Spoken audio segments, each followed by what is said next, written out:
हर हर महादेव।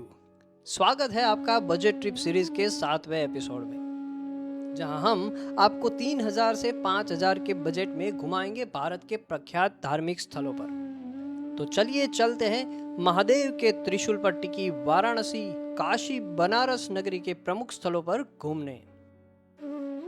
इस वीडियो में हम आपको अहमदाबाद से काशी कैसे पहुंचे, कहां रुके, कब कहां दर्शन खुले रहते हैं, कौन से स्थल पर आप घूमने जा सकते हैं, बजट कितना होगा, उसकी पूरी जानकारी देंगे। तो जुड़े रहिए हमारे साथ इस पूरी यात्रा में। अहमदाबाद से आपको बहुत सारी ट्रेन मिल जाएगी काशी की यात्रा के लिए, जिसका किराया करीबन 600 रुपए है। बात करते हैं अहमदाबाद गोरखपुर एक्सप्रेस, जो सोमवार के अलावा रोज 9:10 पर अहमदाबाद जंक्शन से निकलती है और आप करीबन 1 दिन और 3 घंटे के सफर के बाद पहुंच जाएंगे बनारस जंक्शन पर। ओम नमः पार्वती पतये, हर हर महादेव। प्रेम के लिए काशी से खूबसूरत क्या है? काशी तो वो है जहां महादेव ने सती के प्यार की प्रतीक्षा की थी। तो काशी पहुंचकर रिक्शा की मदद से धर्मशाला में रुक जाइए, जो काशी विश्वनाथ मंदिर के नजदीक है, जिसकी बुकिंग आप यात्राधाम.org के माध्यम से कर सकते हैं, जिसकी लिंक डिस्क्रिप्शन में दे दी गई है। काशी, जहां महादेव ने सिर्फ प्रेम किया ही नहीं बल्कि सिखाया भी, जहां संपूर्ण महादेव का नाम भी पार्वती के बिना अधूरा है। काशी में सिर्फ महादेव नहीं कहते हैं ओम नमः पार्वती पतये, हर हर महादेव। कहते हैं जो भी व्यक्ति काशी में मरता है वह जन्म और मृत्यु के चक्र से मुक्त हो जाता है और भगवान शिव से मिल जाता है। तो चलिए आपको काशी में 2 दिन की यात्रा का अवसर और एक अद्वितीय धार्मिक अनुभव प्रदान करते हैं। तो चलिए जाते हैं काशी विश्वनाथ मंदिर के दर्शन करने, जिसका स्थान 12 ज्योतिर्लिंग में से 7वां है। 1669 में मुगल सम्राट औरंगजेब ने मंदिर को ध्वस्त किया था, लेकिन 1780 में मराठा शासक अहिल्याबाई होलकर ने नई संरचना की थी। 2021 में मंदिर परिसर का पुनर्विकास हुआ और काशी विश्वनाथ धाम कॉरिडोर बनाया गया, जो गंगा नदी को मंदिर से जोड़ता है। यहाँ आप मोबाइल और बैग अंदर नहीं ले जा सकते, इसीलिए आपको मंदिर के परिसर के लॉकर में ही रख देना होगा। यहाँ दर्शन करने के बाद पास में ही आपको काशी अन्नपूर्णा भोजनालय में भोजन कर लेना है, जहाँ सभी भक्तजनों के लिए मुफ्त में भोजन की सुविधाएं उपलब्ध है। अब भोजन करने के बाद आप काल भैरव बाबा के दर्शन करें, जो पंचगंगा घाट के पास है। काल भैरव को कोतवाल या वाराणसी का संरक्षक देवता माना जाता है, जो शहर और उसके भक्तों की रक्षा करते हैं। फिर रिक्शा की मदद से सारनाथ स्तूप जाएं, जो वाराणसी से 13 किलोमीटर की दूरी पर है। यहाँ बौद्ध स्थल भगवान बुद्ध के पहले उपदेश के स्थल के रूप में महत्वपूर्ण है। यहाँ मूलगंध कुटी विहार और प्रसिद्ध सिंह शिखर वाला अशोक स्तंभ भी है, जो अब भारत का राष्ट्रीय प्रतीक है। फिर आप वाट थाई सारनाथ मंदिर भी देखने जा सकते हैं, जो थाई वास्तुशिल्प का पालन करता है और धार्मिक समारोह का केंद्र है। अब आप जाइए स्वरवेद महामंदिर धाम की मुलाकात लेने, जो यहाँ से करीबन 2 किलोमीटर की दूरी पर स्थित है।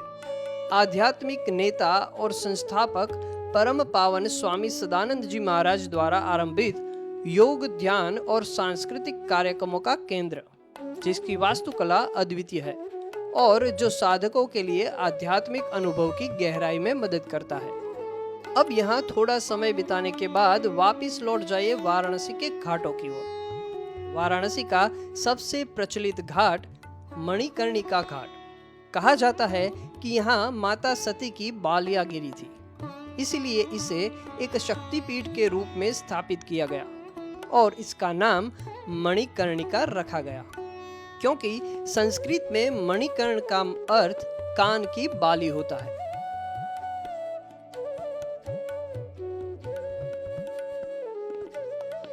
बनारस में मणिकर्णिका एक ऐसा घाट है जहां शवों का अंतिम संस्कार किया जाता है, जहां पर पूरे दिन और रात चिता की आग कभी नहीं बुझती।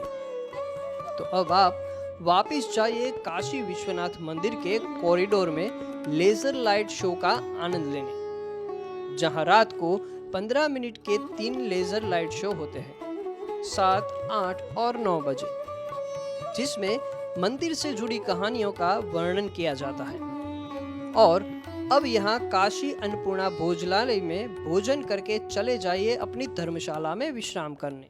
दूसरे दिन सुबह का नाश्ता करने आप जा सकते हैं वाराणसी के प्रख्यात बिना चाट भंडार और काशी चाट भंडार। यहाँ स्वादिष्ट नाश्ते का लुत्फ उठाने के बाद जाइए दशाश्वमेध घाट पर। इस घाट से जुड़ी 2 किंवदंतियां हैं।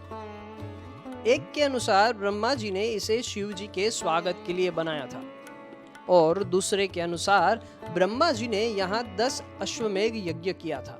घाट पर परम शांति का अनुभव करने के बाद जाइए इस्कॉन मंदिर और खो जाइए कृष्णमय वातावरण में। तो कुछ देर बाद यहाँ श्री कृष्ण की भक्ति में खोने के बाद जाइए श्री सत्यनारायण तुलसी मानस मंदिर, जो पवित्र शहर वाराणसी में सबसे प्रसिद्ध मंदिरों में से एक है। प्राचीन हिंदू महाकाव्य रामचरितमानस मूल रूप से 16वीं शताब्दी में हिंदू कवि, संत, सुधारक और दार्शनिक गोस्वामी तुलसीदास जी द्वारा इस स्थान पर लिखा गया था। उन्होंने हिंदी भाषा की अवधी बोली में रामायण लिखी और अवधी संस्करण को रामचरितमानस कहा गया। और पास ही में जाइए त्रिदेव मंदिर। यहाँ मंदिर भगवान ब्रह्मा, भगवान विष्णु और भगवान शिव को समर्पित है। यह मंदिर पवित्र नदियों गंगा, यमुना और सरस्वती के संगम पर स्थित है। अब यहाँ से आप जाइए दुर्गा माता मंदिर में दर्शन करने। दर्शन करने के बाद भोजन के लिए आप जा सकते हैं पिज्जेरिया वाटिका कैफे, जो 80 घाट के पास स्थित है, जहां भारत का सबसे पहला पिज्जा बनाया गया था। यहां आप स्वादिष्ट पिज्जा का लुत्फ उठा सकते हैं। तो अब भोजन करने के बाद थोड़ी देर धर्मशाला में विश्राम कर लीजिए। शाम को रिक्शा की मदद से निकल जाइए संकट मोचन हनुमान जी मंदिर के दर्शन करने। इसकी स्थापना तुलसीदास जी द्वारा कराई गई थी। मान्यता है कि जब वे काशी में रहकर रामचरितमानस लिख रहे थे, तब उनके प्रेरणा स्रोत संकट मोचन हनुमान थे। तो यहाँ दर्शन करने के बाद जाइए बिरला मंदिर, जो वाराणसी के बनारस हिंदू यूनिवर्सिटी के मैदान में स्थित है। BHU मैदान में शिवलिंगम, नटराज जी, माता पार्वती जी, गणेश जी, पंचमुखी महादेव, हनुमान जी, माता सरस्वती जी और नंदी जी के मंदिर है। तो अब बारी है गंगा आरती में शामिल होने की। तो पहुंच जाइए बनारस के प्रसिद्ध घाट 80 घाट पर गंगा आरती का लाभ लेने। आप यहाँ बोट में बैठ के गंगा आरती का अनुभव ले सकते हैं, जिसका किराया तकरीबन 200 से 300 रुपए तक का होगा। तो माँ गंगा का आशीर्वाद लेने के बाद जाइए भोजन करने। अच्छे से भोजन करने के बाद चले जाइए अपनी धर्मशाला की ओर विश्राम करने। अब समय आ गया है भगवान शिव की नगरी काशी को अलविदा कहने का। थोड़ी देर धर्मशाला में आराम करके निकल जाइए बनारस रेलवे स्टेशन की ओर, जहां बुधवार के अलावा रोज रात को 2:30 पर गोरखपुर अहमदाबाद एक्सप्रेस करीबन 1 दिन और 2 घंटे के सफर के बाद पहुंचा देगी वापस अहमदाबाद जंक्शन। आज की यात्रा को हम यहीं पर विराम देते हैं।